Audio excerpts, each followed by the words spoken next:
पक्षी था जो रेगिस्तान में रहता था, बहुत बीमार, कोई पंख नहीं, खाने पीने के लिए कुछ नहीं, रहने के लिए कोई आश्रय नहीं था। एक दिन एक कबूतर उधर से गुजर रहा था। उस बीमार और दुखी पक्षी ने कबूतर को रोका और पूछा, तुम कहां जा रहे हो? उसने उत्तर दिया, मैं स्वर्ग जा रहा हूं। बीमार पक्षी ने कहा, कृपया मेरे लिए पता करें, मेरी पीड़ा कब तक समाप्त हो जाएगी?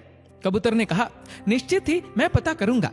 कबूतर ने इतना कहकर बीमार पक्षी से विदा ली। कबूतर स्वर्ग पहुंचा और प्रवेश द्वार पर देवदूत को बीमार पक्षी का संदेश दिया।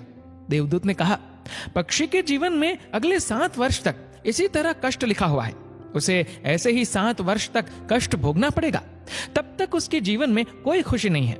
कबूतर ने कहा, जब बीमार पक्षी ये सुनेगा तो वह निराश हो जाएगा, क्या आप इसके लिए कोई उपाय बता सकते हैं? देवदूत ने उत्तर दिया, उससे कहो कि इस वाक्य को हमेशा बोलता रहे, इन सब के लिए भगवान तेरा शुक्र है।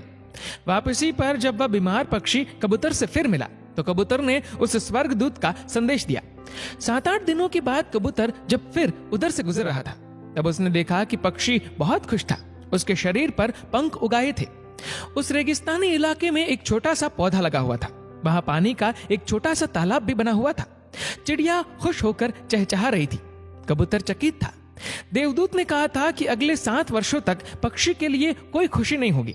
इस सवाल को ध्यान में रखते हुए कबूतर स्वर्ग के द्वार पर देवदूत से मिलने पहुंच गया। कबूतर ने देवदूत से अपने मन में उठते हुए सवालों का समाधान पूछा तो देवदूत ने उत्तर दिया, हाँ, ये सच है कि पक्षी की जिंदगी में 7 साल तक कोई खुशी नहीं लिखी थी, लेकिन क्योंकि पक्षी हर स्थिति में इन सब के लिए भगवान तेरा शुक्र है बोल रहा था और भगवान का शुक्र कर रहा था, इस कारण उसका जीवन बदल गया। जब पक्षी गर्म रेत पर गिर गया तो उसने कहा, इन सब के लिए भगवान तेरा शुक्र है। जब यह उड़ नहीं सकता था तो उसने कहा, इन सब के लिए भगवान तेरा शुक्र है। जब उसे प्यास लगी और आसपास पानी नहीं था तो उसने कहा, इन सब के लिए भगवान तेरा शुक्र है। जो भी स्थिति हो, पक्षी दोहराता रहा, इन सब के लिए भगवान तेरा शुक्र है, और इसलिए 7 साल 7 दिनों में समाप्त हो गए। जब मैंने यह कहानी सुनी तो मैंने अपने जीवन को महसूस करने, सोचने, स्वीकार करने और देखने के तरीके में एक जबरदस्त बदलाव महसूस किया। मैंने अपने जीवन में इसको अपना लिया। इन सब के लिए भगवान तेरा शुक्र है। इसने मुझे, मेरे विचारों को, मेरे जीवन में बदलाव लाने में मेरी मदद की। उदाहरण के लिए, अगर मेरा सिर दर्द करता है तो मुझे लगता है कि मेरा बाकी शरीर पूरी तरह से ठीक और स्वस्थ है, और मैं कहता हूं, इन सब के लिए भगवान तेरा शुक्र है। और मुझे लगता है कि सिर दर्द मुझे बिल्कुल परेशान नहीं करता। इस भगवान के शुक्राने का मेरे जीवन पर वास्तव में गहरा प्रभाव पड़ा। मुझे लगने लगा कि मैं कितना धन्य हूँ, मैं कितना खुश हूँ, जीवन कितना अच्छा है।